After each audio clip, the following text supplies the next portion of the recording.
नमस्कार। मेरे पीछे टीवी स्क्रीन पर आपको एक वीडियो नजर आ रहा है। इस वीडियो में एक लड़ाकू विमान को एक मिसाइल निशाना बनाने की कोशिश करते नजर आ रहा है।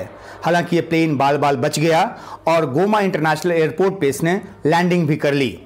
ये वीडियो कांगो का है और कांगो का आरोप है कि रवांडा की सेना ने उसके लड़ाकू विमान को निशाना बनाने की कोशिश की।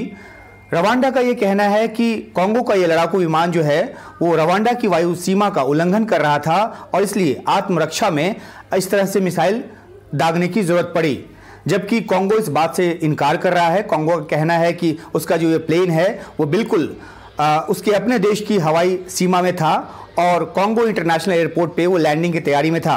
विमान की लैंडिंग के बाद जो तस्वीर आई है वो अब आपको अपनी जो स्क्रीन है उस पर नज़र आ रही होगी।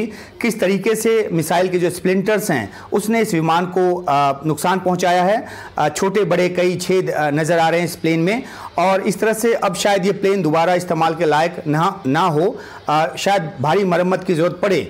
लेकिन ये जो एक घटना है वो कांगो और रवांडा के बीच जो तनातनी है जो कि दशकों पुरानी है उसमें एक इजाफे की तरफ इशारा करता है कि किस तरीके से ये एक बहुत ही तनाव भरी स्थिति से गुजर रहा है।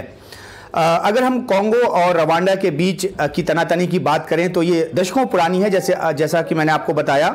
और 1994 में रवांडा में जो जनसंहार हुआ था उसके बाद रवांडा और युगांडा दोनों की सेना ने मिलकर कांगो में एक युद्ध छेड़ा था और उनकी कोशिश थी या उनका कहना था कि जो भाग गए नरसंहार करने वाले उनको पकड़ के उनको सजा तक पहुंचाना उनके इस युद्ध का मकसद था।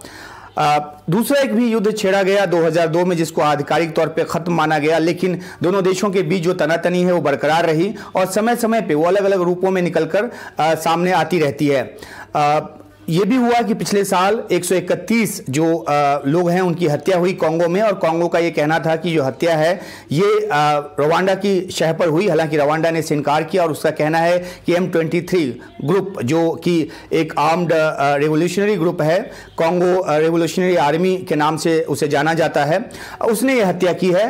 लेकिन कांगो का ये हमेशा आरोप रहा है कि जो M23 ग्रुप है उसको हमेशा जो शह और समर्थन जो है वो रवांडा से मिलता रहता है और इसी के बूते वो अपनी हरकतें करता रहता है।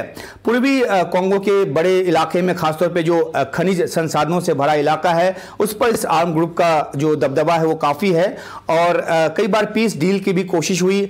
पिछले साल नवंबर में भी जो अंगोला की राजधानी है लाउंडा, वहाँ पर एक समिट हुआ, मिनी समिट हुआ, तमाम देश उसमें इकट्ठा हुए, क्षेत्रीय देश, और एक समझौते तक पहुँचने की कोशिश हुई। लेकिन M23 ग्रुप जो है उसने अपने कब्जे वाले इलाके अभी तक छोड़े नहीं हैं और एक बार फिर से कांगो इस बात के लिए आरोप लगाता है कि रवांडा की शह पर ऐसा कुछ हो रहा है। तो इस मुतल्लिक दोनों देशों के बीच जो है वो तनातनी बनी रहती है।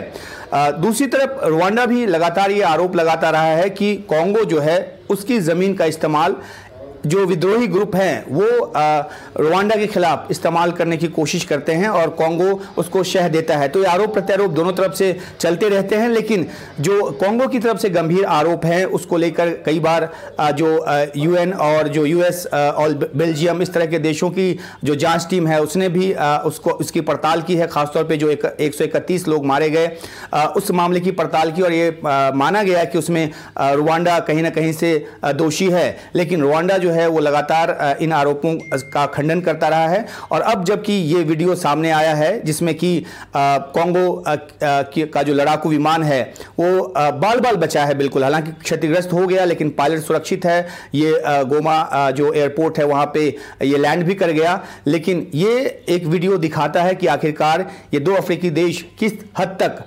तनाव से गुजर रहे हैं और कभी भी जो स्थिति है वो ज़्यादा विस्फोटक हो सकती है। हालांकि बहुत सारे जो प्रिकॉशंस है वो लिए जा रहे हैं, तमाम देश इसमें इन्वॉल्व हैं जो दोनों देशों के बीच शांति स्थापना की कोशिश में जुटे हुए हैं। लेकिन यही तनातनी अगर बरकरार रही और इस तरीके से अगर हमले हुए तो जाहिर सी बात है कि जो पेशेंस है वो ख़त्म हो सकता है और ये एक भयावह रूप ले सकता है। तो ये वीडियो एक बार फिर आपको छोटे में बता दूं कि किस तरीके से देखिए कि मिसाइल जो है वो हिट करने की कोशिश करता है, प्लेन बच जाता है, प्लेन सेफली लैंड कर जाता है, लेकिन बुरी तरह से वो क्षतिग्रस्त हो गया है और इसे लेकर कांगो और रवांडा के बीच जो है वो आरोप प्रत्यारोप का दौर जारी है। शुक्रिया।